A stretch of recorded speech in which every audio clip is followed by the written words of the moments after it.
Assalamualaikum warahmatullahi wabarakatuh. Siapa putra Nabi Ibrahim yang dikurbankan? Ismail atau Ishak?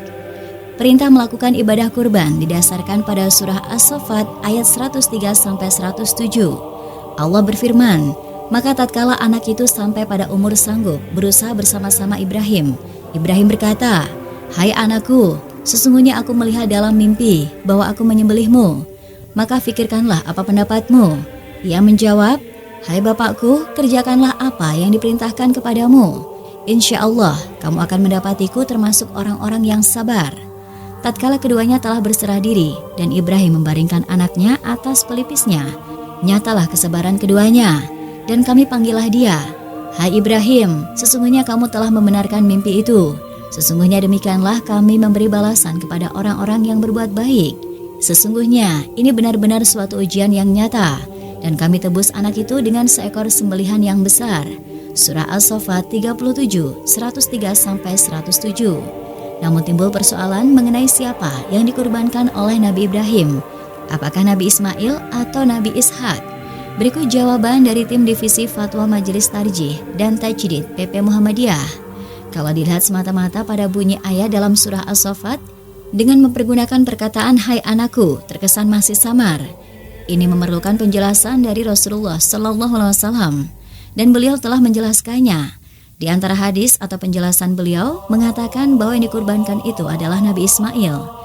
Kata Nabi Muhammad SAW, "Aku anak dari dua orang yang disembelih." Maksud sabda Nabi itu ialah Nabi Muhammad SAW adalah keturunan Nabi Ismail dan Abdullah ayahnya, yang kedua-duanya pernah hendak disembelih oleh ayahnya, yaitu Nabi Ibrahim dan Abdul Muthalib. Hadis tersebut diriwayatkan oleh banyak perawi, antara lain oleh Imam Al-Hakim, Imam Ibnu Murdawai yang bersumber kepada sahabat Muawiyah radhiyallahu anhu. Riwayat tersebut diperkuat pula dengan riwayat para ahli sejarah dan ahli tafsir. Memang ada sementara mufasir yang terpengaruh dengan riwayat Israiliyat. Mereka mengatakan bahwa yang dikurbankan Nabi Ibrahim adalah Nabi Ishak, bukan Nabi Ismail. Seperti tersebut dalam kitab yang telah mereka palsukan itu, yaitu ada ucapan, "Sembelilah anak bungsumu satu-satunya, Ishak itu." Perkataan Ishak adalah tambahan dari orang-orang atau pendeta mereka dari ahli kitab, seperti kata pengarang tafsir Al-Munir, Profesor Dr. Wahbah Al-Zuhaili. Maka perkataan Ishak itu termasuk tambahan dan penyimpangan dari mereka terhadap kitab Allah, Taurat, dan jika bukan begitu, maka sesungguhnya Ishak bukan anak bungsu dan anak satu-satunya Ibrahim, melainkan yang disebutkan begitu adalah Ismail sebagai anak satu-satunya, sebab Ishak belum lahir. Kemudian setelah Ibrahim bersungguh-sungguh untuk menyembelih Ismail, maka Ismail patuh kepada perintah Allah. Lalu Allah memberikan kepada Ibrahim satu anak lagi, yaitu Ishak. Jadi kita ulang kembali apa yang diriwayatkan oleh Al-Hakim dalam manaqibnya adalah kuat, yaitu aku adalah anak laki-laki dari dua orang yang mau disembelih. Maksudnya dari keturunan Nabi Ismail dan ayahnya sendiri Abdullah, di mana Abdul Muthalib dan ayahnya Abdullah pernah bernazar untuk menyembelih anak laki-lakinya. Bila dia dikaruniai 10 anak laki-laki atau Allah memudahkannya penggalian sumur Zam-Zam, maka ketika kedua perkara itu terpenuhi, Abdul Muthalib mengundi dan anak panah undian itu jatuh kepada diri Abdullah.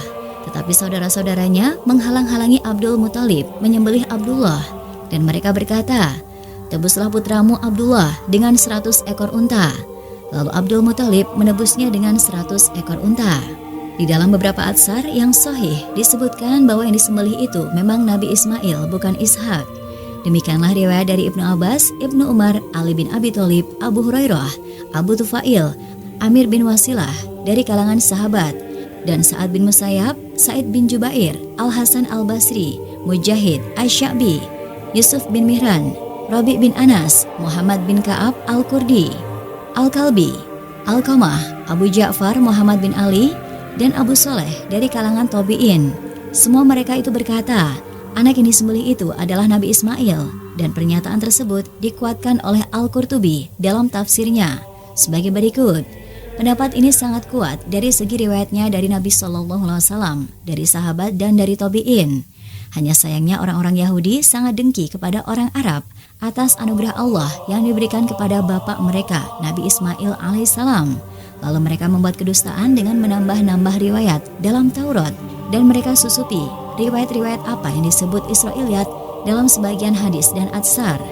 Memang dalam perjanjian lama, kitab Kejadian 22:1 disebutkan, ambillah anakmu yang tunggal itu, yang engkau kasihi, yakni Ishak, pergilah ke tanah Moria dan persembahkanlah dia di sana sebagai korban bakaran pada salah satu gunung yang akan kukatakan kepadamu. Apakah anak tunggal itu dan siapakah dia? Anak tunggal pada saat diperintahkan untuk dikorbankan ialah anak yang tidak mempunyai kakak atau adiknya waktu itu.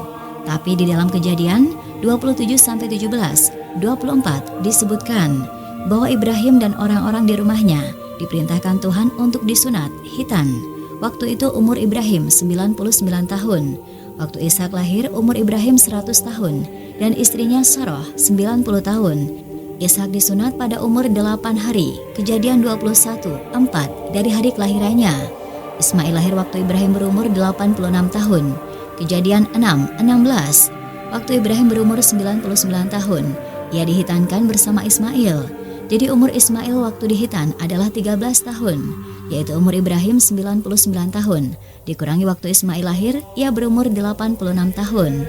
Ishak dihitankan 8 hari sesudah ia lahir, dan Ibrahim waktu itu berumur 100 tahun. Ismail dihitankan pada waktu berumur 13 tahun, sedang Ibrahim sudah berumur 99 tahun. Dengan demikian, Ismail lebih tua 14 tahun daripada Ishak, yaitu umur Ibrahim 100 tahun, dikurangi 86 tahun waktu Ismail lahir. Dengan demikian, jelaslah Ismail lebih tua daripada Ishak sebanyak 14 tahun. Dan putra tunggal waktu itu tidak ada lain kecuali Ismail alaihissalam. Terlepas dari perbedaan pendapat, yang terpenting adalah mengambil hikmah dari kisah Nabi Ibrahim alaihissalam tersebut. Kita dapat meneladani kecintaan Nabi Ibrahim alaihissalam kepada Allah. Seperti diketahui, Nabi Ibrahim alaihissalam adalah Nabi yang sangat dicintai Allah. Demikian juga diri Ibrahim sangat mencintai Allah, sampai-sampai dijuluki Khalilullah, kekasih Allah. Hanya saja kecintaannya hampir terduakan setelah ia memiliki anak, sampai akhirnya diuji oleh Allah untuk membuktikan cintanya kepada Tuhan masih murni. Seolah-olah Allah berkata, jika cintamu masih murni padaku, sembelihlah putra yang sangat kau cintai itu, yang telah menyebabkan kau menduakanku. Keluarga Nabi Ibrahim alaihissalam merupakan potret keluarga yang sangat taat kepada Allah. Ibrahim sebagai seorang ayah yang sangat mencintai anaknya, dengan ikhlas mematuhi perintah Allah untuk menyembelihnya. Demikian juga si anak, begitu mengetahui hal itu merupakan perintah Allah, ia langsung menerima tanpa penolakan. Kita juga semestinya meneladani jiwa rela berkorban di jalan Allah dari Nabi Ibrahim alaihissalam. Paling tidak mau mengorbankan harta untuk disedekahkan kepada fakir miskin atau berkurban di hari raya Idul Adha. Ketaatan keluarga Ibrahim juga mendapat balasan yang setimpal dari Allah. Di antaranya, keturunan Ibrahim menjadi orang-orang soleh. Bahkan Ibrahim dijuluki Abul Anbiya, bapak para nabi, karena nabi-nabi setelahnya merupakan keturunan darinya. Jika kita menyebutkan nasab Nabi Muhammad SAW, pasti akan sampai pada Nabi Ibrahim alaihissalam. Semoga kita semua bisa mencontoh ketaatan keluarga Nabi Ibrahim alaihissalam dalam membina keluarga yang taat kepada Allah. Jika Ibrahim yang disuruh mengorbankan putranya saja mau, sudahkah kita berkurban minimal seekor kambing di hari raya Idul Adha? Wallahu alam. Wassalamualaikum warahmatullahi wabarakatuh.